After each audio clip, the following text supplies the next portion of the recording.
नमस्कार। Capital TV का खास शो राहुल का अग्निपथ देख रहे हैं आप। मैं हूं आपके साथ पूजा। राहुल गांधी अपने इमेज को सुधारने के लिए जी जान से लगे हुए हैं। जो काम राहुल गांधी ने आज तक अपने जीवन में नहीं किया, वो सब इन दिनों करते नजर आ रहे हैं। कभी कूली बन रहे हैं, कभी कारपेंटर, तो कभी किसान, तो कभी ट्रक की सवारी करते दिख रहे हैं। जनता तक अपनी पहुंच बनाने की कोशिश कर रहे हैं, पर जनता ने ही बड़ा खेल राहुल गांधी के साथ कर दिया है।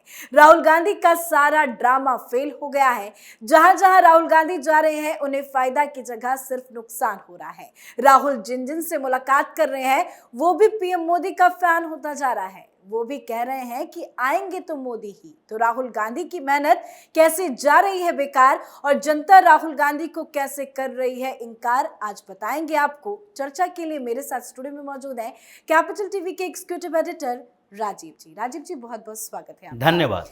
तो चर्चा की शुरुआत करें, पर उससे पहले आपको एक वीडियो दिखाते हैं, देखिए। मोदी जी ही आएंगे। तो कुछ दिनों पहले राहुल गांधी दिल्ली के कीर्ति नगर के प्रसिद्ध फर्नीचर बाजार पहुंचे थे। इस दौरान उन्होंने वहां काम कर रहे कुछ बढ़ई से बातचीत की, खुद बढ़ई भी बन गए थे।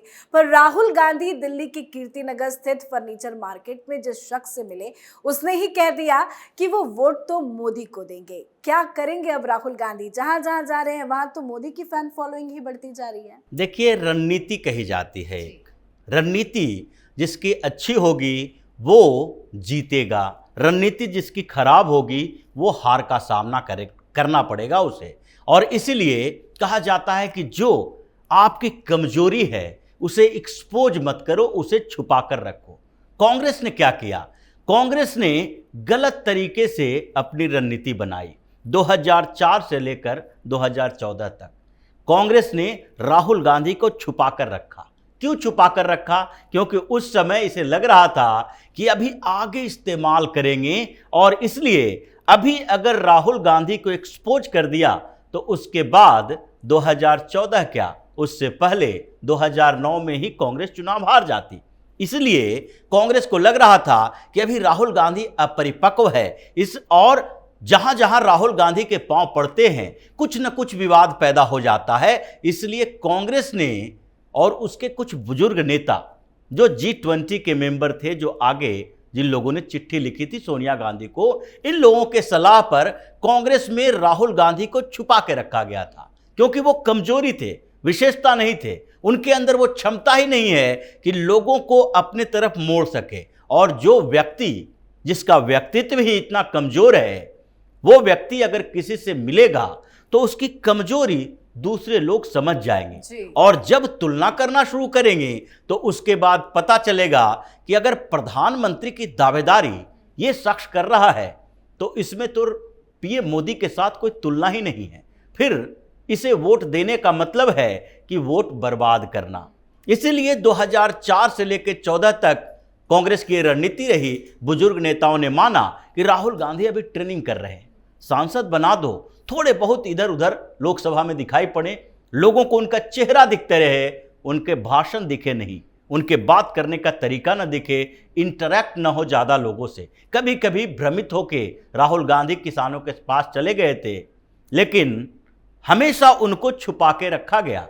और जब 2014 के बाद राहुल गांधी बाहर आए, 2014 के बाद की क्या बात करें, उससे पहले जब 2014 का चुनाव हो रहा था और मोदी को प्रधानमंत्री का उम्मीदवार बनाया गया था, अब कांग्रेस को लग रहा था कि राहुल गांधी को अचानक से सामने लाएंगे, और अचानक से सामने लाएंगे तो राहुल का चेहरा दिखेगा।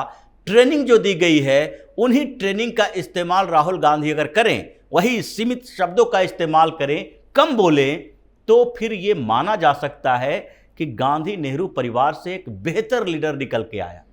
लेकिन हुआ उल्टा।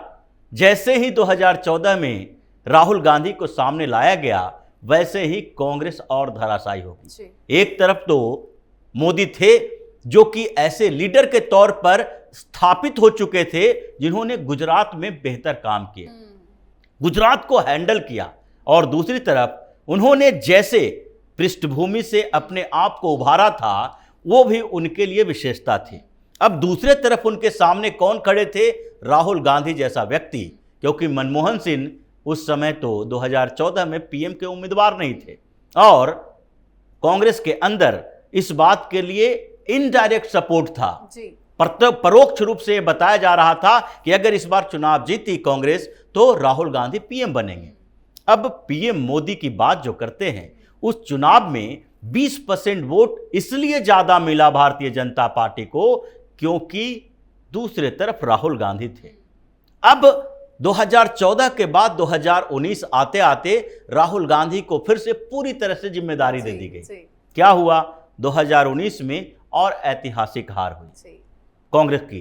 कांग्रेस ये समझ नहीं पाई कि जब अध्यक्ष बना देंगे राहुल गांधी को तो लोग ये समझने लगेंगे कि यही प्रधानमंत्री का उम्मीदवार है कांग्रेस की तरफ से, और वो पीएम मोदी का मुकाबला करने के लिए तैयार है, जो मंच पर 2 मिनट बोल नहीं सकता, लोगों से कनेक्ट नहीं हो सकता। अब ये जो छवि खराब हुई थी उसको सुधारने की कोशिश फिर से की गई, और अब राहुल गांधी मैदान में उतरे। भारत जोड़ो यात्रा में वो भी विवादित रहा, जहां जहां गए वहां एक कंट्रोवर्सी लेकर सामने आए। जो बयान दिया वो भी कंट्रोवर्शियल ही था, लोगों के सामने धीरे धीरे एक्सपोज होते गए। और अब क्या स्थिति है? अब उन्होंने एक नया ड्रामा शुरू किया कि छोटे छोटे ग्रुप से मिलेंगे, प्लम्बर से मिलेंगे, कारपेंटर से मिलेंगे, मोटर मैकेनिक से मिलेंगे और कूलियों से मिलेंगे। ये एक वर्ग है जो संकेत देता है पूरे कूली वर्ग का, प्लम्बर का, मजदूर वर्ग का। अब इनको लगा कि हिंदुस्तान है, बेवकूफ बनाने के लिए वो वर्ग है जो कि ज्यादा पढ़ा लिखा नहीं है। ये मानकर चलते हैं कि जो मेहनत का काम करने वाला वर्ग है वो बहुत ज्यादा पढ़ा लिखा नहीं है, टेक्नोलॉजी उसके पास है, उनके पास कारीगरी है, लेकिन वो एजुकेशन के स्तर पर थोड़े कमजोर हैं। राहुल गांधी ने उस वर्ग का इस्तेमाल करने की कोशिश की, लेकिन इन्हें पता नहीं है कि हिंदुस्तान के अंदर जिसे वो कम पढ़ा लिखा वर्ग समझते हैं वो राजनीति में सबसे ज्यादा सक्रिय रहता है। उसे अच्छे बुरे की पहचान है कि कौन व्यक्ति देश का प्रतिनिधित्व बेहतर तरीके से करेगा, किसके हाथों में कमान सौंपी जानी चाहिए, हमारा भला कौन करेगा और देश का भला कौन करेगा। लेकिन ये कोई पहली बार नहीं है। अगर शुरुआत भारत जोड़ो यात्रा से करें तो उस दौरान भी राहुल गांधी को मोदी मोदी के नारों का सामना करना पड़ा था। कई ऐसे लोग उनके सामने आए जो मोदी मोदी चिल्ला रहे थे। उसके बाद कई ऐसे लोग भी जुड़े जो पीएम मोदी के फैन निकले, और अब वो जहां जहां जा रहे हैं वो भी मोदी भक्त निकल रहा है। तो ये जो राहुल गांधी मेहनत कर रहे हैं, अलग अलग वर्ग के लोगों से मुलाकात करेंगे, मेहनत तो बेकार जा रही है। मेहनत तो इससे भी ज्यादा बेकार उसमें जा रही है कि राहुल गांधी इन लोगों से मुलाकात के साथ साथ कंपेन कर रहे हैं, कांग्रेस के लिए प्रचार कर रहे हैं। अब आप देखिए, कीर्तिनगर फर्नीचर मार्केट की बात है, जो वीडियो सामने आई है उसमें वो क्या कह रहा है कि राहुल गांधी प्रधानमंत्री पद के उम्मीदवार के लायक हैं ही नहीं। अभी विपक्ष में जितनी पार्टियां हैं उसमें से कोई भी व्यक्ति ऐसा नहीं है जो पीएम मोदी का मुकाबला कर सके, जिससे वो सोच सके कि ये पीएम बन जाएगा। पहले कांग्रेस की बात अलग थी, लोगों के पास विकल्प बहुत कम होते थे। भारतीय जनता पार्टी विपक्ष में थी, लेकिन भारतीय जनता पार्टी के अंदर भी कोई ऐसा करिश्माई व्यक्तित्व नहीं था जो लोगों को यह सोचने पर मजबूर कर दे कि हमें प्रधानमंत्री बनाओगे तो हम तुम्हारे लिए क्या क्या कर सकते हैं। अब है, और जब विकल्प सामने है तो अपोजिशन पार्टियां जितनी हैं उसके सारे नेताओं को लोग देख रहे हैं। नीतीश कुमार को, ममता बनर्जी को, उद्धव ठाकरे हो, अखिलेश यादव हो या फिर अरविंद केजरीवाल हो, शरद पवार हो, सब के सब को जब ऑब्जर्व करता है दिखता है ये तो सारे चोर लुटेरे भ्रष्टाचारी हैं। उसके बाद इनकी नीयत में भी खोट है। जहां जहां ये शासन में रहे, जिस प्रदेश में रहे, उस प्रदेश का बेड़ा गर्क कर दिया, अब देश का भी बेड़ा गर्क इसी तरह करेगा। जहां तक राहुल गांधी की बात है, ये सबसे बड़ी अपोजिशन पार्टी के नेता हैं, लेकिन फिर भी इनके व्यक्तित्व पर सवाल तो पहले से ही उठना शुरू हो गया था। 2014 के बाद जो राहुल गांधी के ऊपर सवाल उठे कि ये नॉन सीरियस नेता हैं, इनके अंदर गंभीरता नहीं है, ये अपने आप को अभी भी मां के पास ही पल्लू में बैठकर ही राजनीति करना चाहते हैं। और आज भी क्या है, पटना की मीटिंग में सोनिया गांधी नहीं गई, लेकिन बेंगलुरु से लेकर मुंबई की मीटिंग में सोनिया गांधी को उतरने की जरूरत क्यों पड़ी? जबकि पिछले दिनों सोनिया गांधी ने ही कहा था कि अब सक्रिय राजनीति वो नहीं करेंगी। लगभग उन्होंने जो संन्यास ले लिया था, लेकिन फिर भी वो एक्टिव हो गई क्योंकि उन्हें लगा कि राहुल से कुछ होने वाला नहीं है।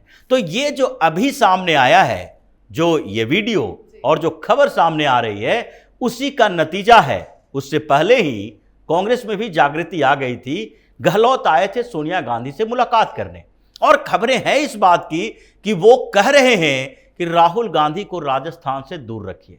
राहुल गांधी हो सकता है इसी फ्रस्ट्रेशन में बोल रहे होंगे कि छत्तीसगढ़ और राजस्थान में सरकार हमारी गई, क्योंकि राजस्थान में गहलोत ये बार बार कह रहे हैं वो जाते हैं तो विवाद पैदा होता है, वो जाते हैं गुटबाजी बढ़ जाती है, और इसीलिए उनको दूर रखिए। कमलनाथ भी परोक्ष तौर पर यही कहने की कोशिश कर रहे हैं कि आप अपना सेकुलरिज्म का जो एजेंडा है वो मध्य प्रदेश से बाहर रखो। हालांकि ये मान लिया इन लोगों ने कि नवरात्र में हम टिकट घोषित करेंगे, लेकिन इससे फायदा तो होगा नहीं। लेकिन फिर भी ये कोशिश करते हैं कि राहुल गांधी कम रैलियां करें, कम दिखाई पड़े, क्योंकि जब जाएंगे 2-4% लोगों को कांग्रेस से दूर कर देंगे, और यही दिख रहा है। जिससे वो पर्सनली मुलाकात किए वो व्यक्ति भी अगर पीएम मोदी के पक्ष में वोट देने के लिए तैयार है, तो फिर अब आप मंच पर जो हजारों लोगों से सामना कर रहे हो, उन लोगों में तो कई लोग ऐसे हैं ही जो कांग्रेस पार्टी के भी हैं, लेकिन जब चुनाव की बात आती है तो वो लगता है कि हम इस पार्टी के नेता को वोट देके प्रधानमंत्री बनाते हैं, देश का और नुकसान करते हैं। इसीलिए जो देशभक्त कांग्रेस में है वो सब मोदी के साथ ही रहेगा। जहाँ जहाँ जा रहे हैं मतलब खुद राहुल गांधी एक्सपोज हो जा रहे हैं। बिल्कुल। बहुत बहुत धन्यवाद सर समझाने के लिए। तो इन दिनों राहुल गांधी अलग अलग तबकों से मुलाकात कर कैंपेन कर रहे हैं, अपनी छवि सुधारने में लगे हैं, पर उनकी सारी मेहनत बेकार जा रही है। राहुल गांधी ने 28 सितंबर को दिल्ली के कीर्तिनगर फर्नीचर मार्केट में जाकर जिस शख्स से मुलाकात की थी, उसने भी प्रधानमंत्री नरेंद्र मोदी को ही वोट देने की बात कर दी है। और ना जाने ऐसे कितने लोग हैं जो राहुल गांधी से मुलाकात भले करते हो, पर उनका दिल और वोट मोदी के साथ है। इस पर आप अपनी राय कमेंट करके लिखें। देखते रहिए कैपिटल टीवी। नमस्कार।